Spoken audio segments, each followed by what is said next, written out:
తాకట్లో ఉన్న మీ బంగారాన్ని విడిపించి ఆ రోజు ఆన్లైన్ రేటుకి కొంటాం. Sharma gold company. నమస్కారం అండి, వెల్కమ్ టు సుమన్ టీవీ. నేను గీతాంజలి. ప్రస్తుతం మనతో పాటు థింక్ ట్యాంక్ అలాగే అభ్యుదయ ఫౌండేషన్ CEO నందకిషోర్ గారు ఉన్నారండి. ఎన్ని దేవాలయాల గురించి మనం తెలుసుకుంటున్నాం కదా, అన్నీ ఉన్నవే, కానీ ఇప్పుడు మనం తెలుసుకుంటున్నామనే చెప్పాలి. వారి 7 ఏళ్ల శ్రమ అండి, ఇప్పుడు వాటికి ఫలితం వస్తుంటే నందకిషోర్ గారు చాలా ఆనందిస్తూ ఉన్నారు. ముఖ్యంగా ఆనందించేది ఎందుకంటే ఎవరైతే కొన్నేళ్లుగా ఈ ఫలానా సమస్యలతో బాధపడుతున్నారో వాళ్ళు చెప్పినటువంటి దేవాలయాలకు వెళ్ళి ఓ పక్కన ట్రీట్మెంట్ తీసుకుంటూ ఆరోగ్య సమస్య అయితే అక్కడ దర్శనం చేసుకుని నైవేద్యం తీసుకోవటం, ఒకవేళ ఇంకా ఏదైనా వెల్త్కి సంబంధించి ఆర్థికంగా ఉన్నవైతే అక్కడికి వెళ్ళి వాళ్ళు ఆ లబ్ధి పొందటం కావచ్చు, ఏదైనా కూడా ప్రతిదానికి ఒక మంచి రిజల్ట్ అయితే వస్తుంది. వీడియోస్ అన్నీ కూడా మీరు చూడటము, అవి ఫార్వర్డ్ చేయడం, అందరికీ షేర్ చేస్తూ ఉన్నారు, మంచి అభిమానాన్ని చూపిస్తున్నారు. దానికి ఎప్పుడు మేము కృతజ్ఞతగా ఉంటాము. చాలా దేవాలయాల గురించి ఇంకా మాట్లాడాల్సి ఉంది, కొన్ని వేల దేవాలయాలు ఉన్నాయండి. అయితే ఇవాల్టి వీడియోలో అతి ముఖ్యంగా కొంతమంది కొన్ని ప్రశ్నలు అడుగుతూ ఉన్నారు కామెంట్స్లో, వాటి గురించి అడిగే ప్రయత్నం చేద్దాము, తెలుసుకుందాం. నందకిషోర్ గారికి స్వాగతం పలుకుదాం. సార్ నమస్కారం. సార్, చాలా టెంపుల్స్ గురించి మాట్లాడుతున్నారు, చెప్తూ ఉన్నారు. అసలు చాలామంది అయితే మేము ఆ ప్రాబ్లం నుంచి బయటపడ్డామండి అని చెప్పి హ్యాపీగా మెసేజెస్ అవి చేస్తుంటే సంతోషం అనిపిస్తుంది. మేబీ మీకు కూడా చాలా కాల్స్ రావడం కావచ్చు, చెప్పడం చూస్తున్నారు కదా, ఎక్స్పీరియన్స్ చేస్తున్నారు. చాలా హ్యాపీగా ఫీల్ అవుతున్నారు. 7 ఏళ్ల కష్టం ఇలా అది మంచిగా మారింది, ఉపయోగపడుతుంది. మెయిన్ ప్రతి ఒక్కరు దాన్ని వినియోగించుకుంటున్నారు. ఇది గ్రేట్ సార్, థ్యాంక్ యూ అందరి తరపు నుంచి. ఇవాళ అతి ముఖ్యమైన అవసరమైనటువంటి ఒక అంశము, దానికి సంబంధించిన దేవాలయం కావాలనుకుంటున్నాం. ఆటిజం సార్, ఎంతమంది పిల్లలంటే వాటి కోసం స్కూల్లే ఏర్పాటు చేయటం చూసాము. ఇంతకుముందు అంటే ఎక్కడో ఒక దగ్గర ఒక స్కూల్ ఉండేది, కానీ ఇప్పుడు మేజర్గా సిటీస్ చూసుకుంటే ఫలానా ప్రైమ్ ఏరియా ఏదైనా ఉంటే అక్కడ ఒక స్కూల్ అని దాదాపుగా వీటికి సంబంధించిన స్కూల్సే ఒక 20 నుంచి 50 దాకా ఉంటున్నాయి. అంటే అంతమంది పిల్లలు అలా ఉన్నారు అని చెప్పి, అంటే ఆ హైపర్నైజ్ ఉండడం కానీ, లేకపోతే కంప్లీట్గా ఆటిజం అని ఉండడం కానీ, ఇవి అటెన్షన్ ఇష్యూస్. అమ్మో, అసలు చెప్పాలంటేనే భయం వేస్తుంది సార్ పిల్లల్ని. పాపం అనిపిస్తుంది, పాపం అంటే వాళ్ళు ఎంత ఫేస్ చేస్తారనే బాధ అది తల్లిదండ్రుల్లో కనపడుతుంది సార్. అది మేజర్గా చెప్పుకోవాలి. ఆ పేరెంట్స్ కొంతమంది మెసేజ్ చేశారు, మరి వీటికి సంబంధించి దేవాలయం ఏదన్నా ఉందా, మేము ఖచ్చితంగా దర్శించుకోవాల్సిన ప్రదేశం అంటూ ఉందా అని అడిగారు. మన శాస్త్రం ప్రకారం ప్రతి సమస్యకి ఒక పరిష్కారం ఉంది. ఆ పరిష్కారం చూపడానికి ప్రతి ఒక్కదానికి ఒక దేవాలయం ఉంది. ఇది ప్రూవన్ అండి. ఇదే మన శాస్త్రంలో కానీ మన హిందుత్వంలో ఉన్న గొప్పతనం ఏంటి అంటే, ప్రతి సమస్య, మీరు ఏ సమస్య అయినా చెప్పండి, దానికి ఒక పరిష్కారం ఉంటుంది. ఆ పరిష్కారానికి ఒక దేవాలయం ఉంటుంది, పరిష్కారం దారి చూపే దేవాలయం ఉంది. దాంట్లో భాగంగా ఈ పిల్లలకు సంబంధించింది గుణశీల టెంపుల్ అని ఉందండి. గుణశీల టెంపుల్ అని ఉంది. ఇది వచ్చి తొట్టయం తాలూకా తిరుచి దగ్గర ఉందండి. తిరుచి దగ్గర ఉంది. ఈ గుణశీల టెంపుల్ అంటేనే ప్రసన్న క్షేత్రం అంటారు దీన్ని. ప్రసన్న క్షేత్రం అంటే ఏంటంటే ఒక సేఫ్ జోన్. ఇక్కడ మీకు జనరల్గా ఈ గుణశీల టెంపుల్కి వస్తే ఏం చేయాలంటే, పిల్లలు ఇక్కడికి తీసుకొని రావాలండి. ఖచ్చితంగా తీసుకొని వచ్చి వాళ్ళకి అక్కడ తీర్థం, ప్రసాదం అన్నీ ఇప్పించి స్వామి దగ్గర నిలకడగా ఒక 11 నిమిషాలు కూర్చోబెట్టాలండి. స్వామి ముందర, గర్భాగుడిలో స్వామి ముందర ఒక 6 నుంచి 11 నిమిషాలు మీరు అక్కడ కూర్చోబెట్టాలి. ఈ కూర్చోవడం వల్ల వాళ్ళల్లో కొన్ని చక్రాలు యాక్టివేట్ అవుతాయి పిల్లల్లో. ఆ పిల్లల్లో విశుద్ధ చక్రం, అనాహత చక్రం, ఆజ్ఞా చక్రం, ఇవన్నీ కూడా యాక్టివేట్ అవుతాయి. స్వామి వాటిని యాక్టివేట్ చేస్తారు. యాక్టివేట్ చేసి సో మీరు ఏం చేయాలంటే 3 nights అక్కడ ఉండేటట్టు మీరు ప్లాన్ చేసుకోవాలండి జనరల్గా. ఎందుకంటే ఈ ప్రదేశంలో నిద్ర చేయడం అనేది ఎందుకు చెప్తాము అంటే, ఆ నిద్ర చేయడం వల్ల ఆ శక్తి ఏదైతే మీరు అక్కడి నుంచి తీసుకుంటారో దేవాలయం నుంచి, ఆ శక్తి ప్రసరణ అనేది నైట్ టైమే జరుగుతుందండి మన బాడీలో. నిద్ర చేయండి అనడానికి కారణం ఏంటి అంటే, పుణ్యం వస్తుంది అది అనేది రెండోది. దానికి ఏంటంటే ఆ శక్తి ప్రసరణ. అందుకే ఆ శక్తి ప్రసరణ జరుగుతున్నప్పుడు మీకు కళలో కూడా ఆ క్షేత్రానికి సంబంధించిన దేవుళ్ళు కనిపించడం అనేది జరుగుతుంది. ఎందుకు జరుగుతుంది అంటే ఆ శక్తి ప్రసరణ జరుగుతుంది అక్కడ. అందుకే పెద్దలు మనవాళ్ళు ఆ క్షేత్రంలో నిద్ర చేయండి అంటారు.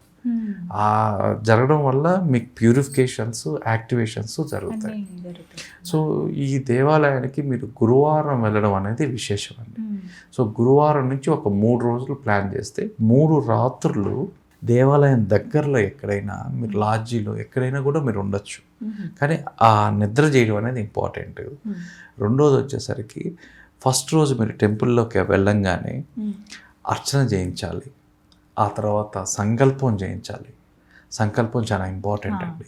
మా బాబు బాగా కావాలి, ఏవైతే ఇవి ఉన్నాయి, autism, development delay, intellectual disability, ఇప్పుడు హైపర్ అటెన్షన్ ఇష్యూస్, ఇలాంటివన్నీ కూడా మాకు నయం కావాలి అని చెప్పి మనం ప్రార్థన చేయాలండి.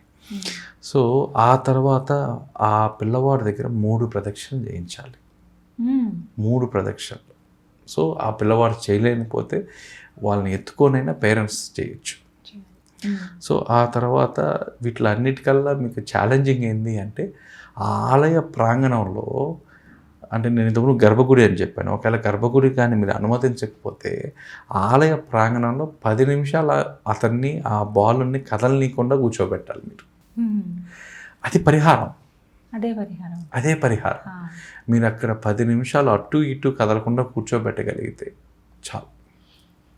సో ఈ విధంగా మీరు ఒక 3 days చేయాలండి. ఇదే ప్యాటర్న్ చేయగలిగితే ఆటోమేటిక్గా మీకు ఆ ఇంటెన్సిటీ తగ్గుతూ వస్తుంది. సో నాకు ఒక బెంగళూరు నుంచి ఫోన్ వచ్చిందండి. వాళ్ళు బెంగళూరు నుంచి ఫోన్ వచ్చి వాళ్ళు అడిగారు, సార్ నాకు ఈ విధంగా బాబుతో ప్రాబ్లం అయింది, అసలు మా ఊరు చేసే చేష్టలకి ఈ అపార్ట్మెంట్లో ఉండొద్దు అంటున్నారు, అసలు వెళ్ళిపోమంటున్నారు, అంత హైపర్ అయ్యాడు, ఇది ఎక్కడ స్కూల్లోనూ అదే పరిస్థితి, మా వల్ల కాదు, మేము ఎక్కడికి అంత దూరం కూడా మేము రాలేము, నేను వాళ్ళకి చెప్పాను గుణశీల టెంపుల్కి తిరుచిలో వెళ్ళండి అంటే మేము వెళ్ళలేము అన్నారు. వాడిని పట్టుకొని వెళ్ళడం మాకు చాలా కష్టము. సో ఇంకేదన్నా ఇంకోటి ఉంటే చెప్పండి అంటే దానికి ఇంకోటి కూడా చెప్పానండి. మీ దగ్గరలో ఎక్కడన్నా విష్ణు ఆలయానికి మీరు ఫస్ట్ రోజు వెళ్ళేసి ఒక ముడుపు కట్టి ఇంట్లో ఆ విష్ణు ఆలయానికి వెళ్ళి ఆ విష్ణు ఆలయంలో సేమ్ అర్చన, ఇవన్నీ సంకల్పం, ఇవన్నీ చేయించి ఆ తర్వాత 48 days వ్రతం చేయాలండి. 48 రోజుల వ్రతం పేరెంట్స్ చేయాలి. సో ఈ 48 days దీంట్లో ఏం పెద్ద నియమాలు ఏం లేవండి.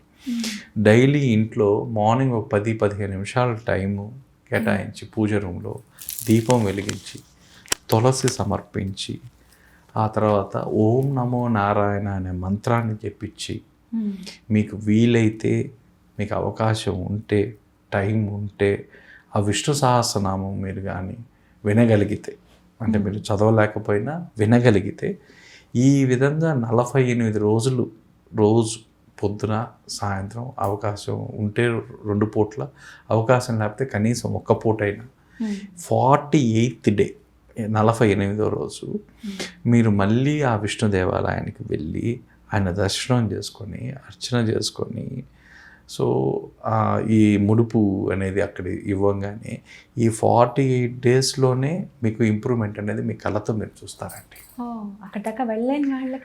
వెళ్ళలేని వాళ్ళకి ఇంట్లోనే ఉండి ఎక్కడైనా దగ్గరలో ఉన్న విష్ణు ఆలయానికి వెళ్ళి ఈ 48 రోజులు మీరు చేయడం వల్ల వాళ్ళకి ఆటోమేటిక్గా కరెక్షన్ వస్తుంది. అందుకే మీకు పోయినసారి మనం మాట్లాడుకునేటప్పుడు కూడా పిల్లలకి 7వ సంవత్సరం నుంచి పిల్లలకి కానీ మీరు ఎలాగ మీరు మైండ్ ఎక్సర్సైజ్కి, మైండ్ డెవలప్మెంట్కి ఈ ఏవైతే కానీ శాస్త్రాలు, ఈ అష్టోత్తర శతనామావళిలు ఇలాంటివి కానీ మీరు కానీ చదవడం వల్ల, ఓన్లీ ప్రొనౌన్సియేషన్ అండి, ఎవరన్నా ఒక అర్చకుల సహాయంతోనో రోజు ఒక అర్చకుడిని ఇంటికి రమ్మని చెప్పో, లేదంటే ఎవరైనా వేదం చదివిన వాళ్ళు శ్లోకాన్ని కరెక్ట్గా ప్రొనౌన్స్ చేయగలిగిన వాళ్ళు ఇంటికి వచ్చి ఒక 20 నిమిషాల వ్యవధి తీసుకొని ఆ పిల్లవాడి దగ్గర, లేదా మీకు వీలైతే వాళ్ళ తల్లులు చాలా ఇంపార్టెంట్ అండి, ఆ తల్లులు కూడా కూర్చొని వాళ్ళు ఏం లేదండి విష్ణు సహస్రనామం ఉంది లేదా ఒక శ్లోకం ఉంది, ఆ శ్లోకాన్ని పఠించాలి, అంటే చదవాలి. ఈ ఎప్పుడైతే చదవడం అంటూ మొదలు పెడతారో ఆ ప్రొనౌన్సియేషన్ ఏదైతే ఉందో ఆ శబ్ద తరంగాలు వాళ్ళ శరీరంలోకి వెళ్తాయి. ఆ శరీరంలోకి వెళ్ళి ఆటోమేటిక్గా మన టెంపుల్లో ఏదైతే రెజోనెన్స్ హీలింగ్ జరుగుతుందో అదే విధంగా ఆ లోపల వాళ్ళకి హీలింగ్ అనేది స్టార్ట్ అవుతుంది.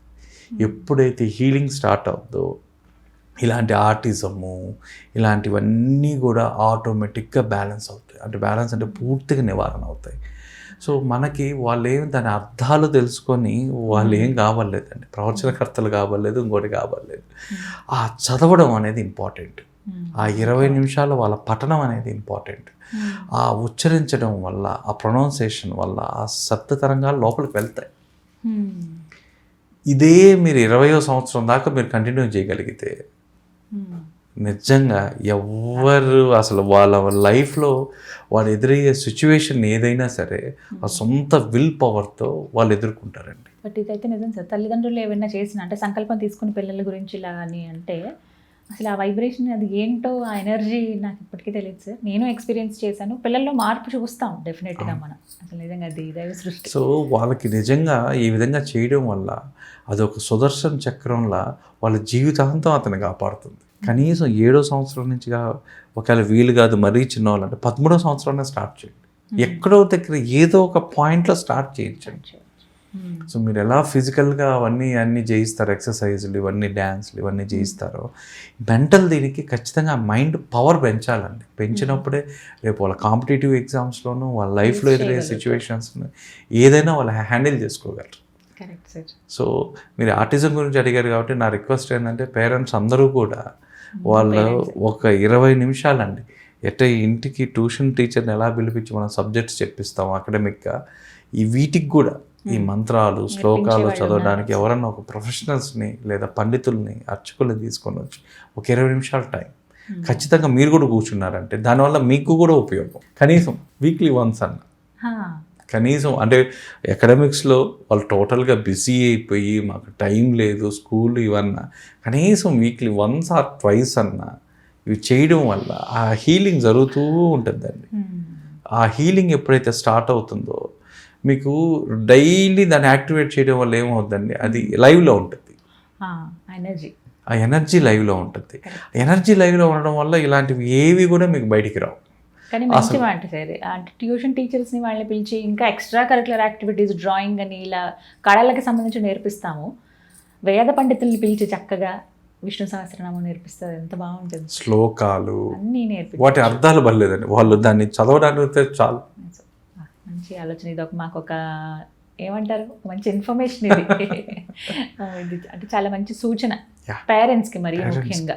తర్వాత ఇబ్బంది పడకుండా ఇప్పటి నుంచి బాధ్యతగా ఇవన్నీ వాళ్ళు నేర్పించాలి. ఎందుకంటే వాళ్ళ లైఫ్ సిచ్యువేషన్ నుంచి కాపాడగలిగేది అవే అండి. వాళ్ళు చేసుకునేవి వాళ్ళని కాపాడతాయి, ఆ ప్రాక్టీసెస్ కాపాడతాయి. చిన్న చిన్న మంత్రాల నుంచి స్టార్ట్ చేయొచ్చు కదా సార్. కష్టతరం ఏదన్నా ఉచ్చారణ తల్లి ఫస్ట్ నేర్పించేయచ్చు చిన్న చిన్నవన్నీ.